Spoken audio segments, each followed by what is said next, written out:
I made a video a week or so ago in which I mentioned the fact that somebody sent me a document which purports to be an Al Haymon contract. Now, as you can see on screen here, this was the email. It was sent to me on the 22nd of April, 11 days ago. The individual who sent it to me, I've obviously scrubbed out their name for confidentiality's sake. Now, this document to me looks genuine, but we certainly can't know for sure. And in terms of where this document was obtained originally, it has been suggested that it could have come from the various court cases that Al Haymon was involved in. Because Al Haymon was involved in court cases with Golden Boy and also with Bob Arum Top Rank. And during cases such as these, as well as depositions and the discovery process, certain evidence can come to light, which then goes on to be publicly accessible. So it's not unusual, particularly in the United States, to be able to gain access to legal documents which have been brought up in court or in depositions. So to me, this contract, this document looks genuine. I don't know for sure. If it's not genuine, then the person who put it together clearly has advanced knowledge of the law, right? Because it's written in legalese. So to me, it looks genuine. But one point I do have to make, in all fairness, is even if this is a genuine Al Haymon contract, it's dated 2012. So it's very possible that the contracts that Al Haymon has could have changed since then. And it's also possible that fighters get to have the contract changed before they put pen to paper. So, for example, if Al Haymon is seeking the contract of a particular high-profile fighter, the fighter might look at the Al Haymon contract and say, you know what? I don't like this part. I don't like that part. I don't like the other part. Can you change them, please? And Al Haymon will be like, okay, I can change those bits for you. So we can't know for sure whether every Al Haymon fighter is on the exact same contract or this particular contract from 2012, all right? Now, I didn't show this full document myself, and I'm not going to.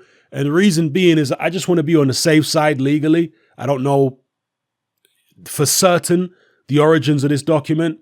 And I also want to be on the safe side when it comes to YouTube, because they're on some madness, you know, so I don't want to upset them and end up getting a strike or whatever the case may be.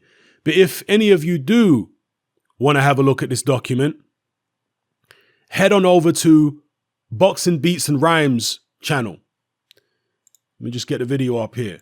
Boxing Beats and Rhymes did a video. This is the title of the video.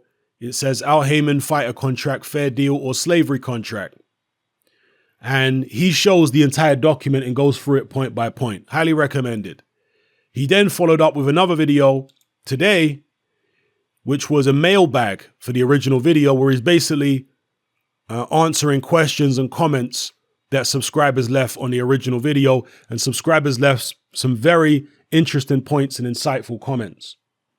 And just to pick up from what some of the subscribers said, this 2012 Al Haymon contract does appear to be very similar to a 360 deal, which is something that record companies give to music artists in the music industry. And Al Haymon obviously is from the music industry. He was managing major music acts long before he was involved in boxing. So it's possible that he has taken his knowledge from a legal and business perspective in the music industry and applied it to boxing. In fact, I have to imagine that is exactly what he's done. So the contract does appear to be similar to a 360 deal because it appears to give Al Haymon a cut of everything that the fighter does, which is boxing related. So not only a 15% cut of their fight purse, but a 15% cut of sponsorship deals and any other situation they're involved in whereby they're making money with anything even remotely related to their boxing career. Okay. And also, to be fair to Al Haymon in this document, if it is genuine, we haven't seen the Golden Boy contracts. We haven't seen the Matchroom contracts. We haven't seen the Top Rank contracts. So we can't compare those contracts to this contract. But another thing I have to say is this certainly looks like a promoter contract. That's what it looks like to me. And I did mention this in the previous video where I talked about this document. Al Haymon is officially an advisor. And I always put that in inverted commas when I mention it, because an advisor can't tell you what to do, right? And it's someone who advises, they're offering you advice, take it or leave it. Whereas this contract, if it's genuine, that doesn't look like a take it or leave it situation. Once you're locked into that contract, he's telling you, you can do this or you can't do that. You can do this. Do you understand what I'm saying? If Deontay Wilder is on that contract or anything similar, then he certainly is not a free agent. He certainly cannot do what he wants. He certainly cannot go on any network he wants because that contract would preclude him from doing that. Deontay Wilder might have felt like he was a free agent, but I don't think Deontay Wilder is the sharpest tool in the box. So he probably would have been told, if he's on a contract like this with Al Haymon, he probably would have been told, yo, you're not a free agent like that, you know. There are certain stipulations in this contract which prevent you from just going over there to the zone or going and doing whatever you want. Now, Al Haymon has a good reputation with fighters. There's no question about that. There have been one or two fighters who have expressed some discontent, but overall, if you think of the volume of fighters that Al Haymon has had on his books and still does have, he's got a good reputation. I'm not going to sit here and lie to you. Is he keeping his fighters away from fighters who are with rival promoters and rival networks? Yes, he is. At least from what I can see, it's quite blatantly obvious. I mean, look at his welterweights and he's keeping them away from Terence Crawford. Look at Deontay Wilder, potentially even Luis Ortiz, potentially even Adam Kalnacki. He's keeping them away from Anthony Joshua. So that's how it looks, certainly from the outside looking in. And I think there's overwhelming evidence, circumstantial evidence to suggest that that's exactly what's happening. But be that as it may, fighters seem to like him. For whatever reason, he must be doing something good for them, or they wouldn't stick with him for this long. You understand? So I do have to be fair about that. I have plenty of criticisms of Al Haymon. There are plenty of things in that contract which to me are troublesome, but at the same time, the proof is in the pudding. And there's not many fighters who have complained about Al Haymon or tried to take legal action against him or anything like that. Another thing I have to mention about Al Haymon is the fact that most of his fighters, to my knowledge anyway, are not tied into any long-term TV network deal. His fighters are free agents to a certain degree when it comes to the network, because the network can't, demand that a fighter doesn't fight on a different network, if you understand what I'm saying. But Haymon appears to have, I don't know whether he's got contracts or whether it's just friendships or whatever the case may be, with Showtime and Fox. So you don't see Al Haymon fighters fighting outside of those two networks very often. Okay? If they have to fight on somebody else's show, yeah. But I'm talking about Al Haymon putting shows on other networks himself. He doesn't really do that anymore. So he has some kind of arrangement with Fox and Showtime where his fighters can fight on Fox or they can fight on Showtime. Yeah? Most of his fighters don't have a deal which ties them down to one particular network. Whereas with a lot of other promoters, fighters do. Like Canelo Alvarez has got a deal with DAZN which locks him down to DAZN. Yeah, and there are other fighters, like Tyson Fury's got a deal which locks him down to ESPN. You understand? Al Haymon fighters don't have that. They do have a little bit of flexibility. They can basically fight on Showtime or Fox. And in theory, they can fight on networks beyond Showtime and Fox, although none of his major fighters have done that lately, have they? At least not off the top of my head that I can remember. They haven't done it recently. So, yeah, have a look at the contract here in this Boxing Beats and Rhymes video. And particularly for those of you who have got knowledge of the law, of contracts, etc., I'd be very interested to hear your take on it.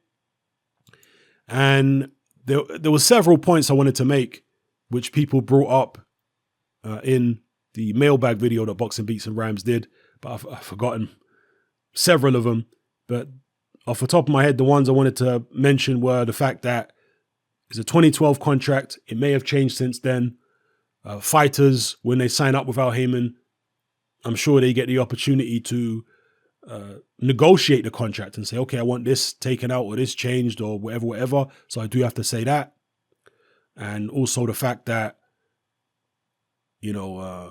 fighters don't complain about Al Haymon very often. So even though the contract might look eyebrow raising to me and you, somehow these fighters are cool with it.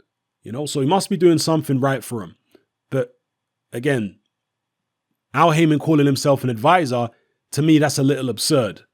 All right, in my opinion, because if that document is genuine, his role extends way beyond that of an advisor, way beyond that of an advisor. And it really does appear to be, calling himself an advisor, just a way to circumvent the Muhammad Ali Act.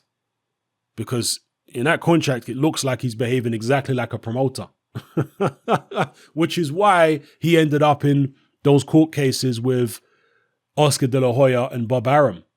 Because they were basically saying, this guy's a promoter, man. He's contravening the Muhammad Ali Act and he needs to be taken down. That's the angle they were coming from. So let me know what you guys think in the comment section below. Have a watch of the video, read through the contract, see what you think of it for yourselves. And again, in all fairness, we don't have an Eddie Hearn contract. We don't have a Bob Arum contract. We don't have an Oscar De La Hoya contract to compare them to. So we don't know. All right. But a tree is known by its fruits. And right now, Al Haymon is keeping a lot of his fighters away from the likes of an Anthony Joshua, the likes of a Terence Crawford, so on and so forth, which is disappointing. Yeah. Every promoter, and I'm going to call Al Haymon a promoter, allegedly, all right? I'm going to call him an alleged promoter. Every promoter or alleged promoter has their pros and cons, has their strengths and weaknesses. So I'm not one of these people who just wants to throw Al Haymon under the bus. I think Al Haymon's done a lot of good in boxing. But I'm also going to point out the bad that he's doing, at least from the perspective of a boxing fan. He's doing bad. He's keeping us from seeing fights that we want. So I have to mention that. Let me know how you guys feel in the comment section below. It's Haymon, I'm out. Join me on Patreon. I upload a minimum of 2 podcasts every single week, covering a wide variety of controversial topics, as well as live stream Q&A sessions. Take a look on screen right now at some of the podcasts I've produced so far. For just $3 a month, the equivalent of about £2 a month, you get access to all my new podcasts and my entire back catalogue of past podcasts, including my popular Confessions of a Nightclub Bouncer series. You can listen on your computer or on your smartphone or tablet by downloading the Patreon app from the Google Play Store or the App Store for free. The Patreon app also allows you to download each podcast in MP3. For less than the price of a cup of coffee, you get access to dozens of hours of exclusive content. It's easy to sign up, there's no contract, and you can cancel at any time. So come and join our community of free and critical thinkers by signing up with me here on Patreon today.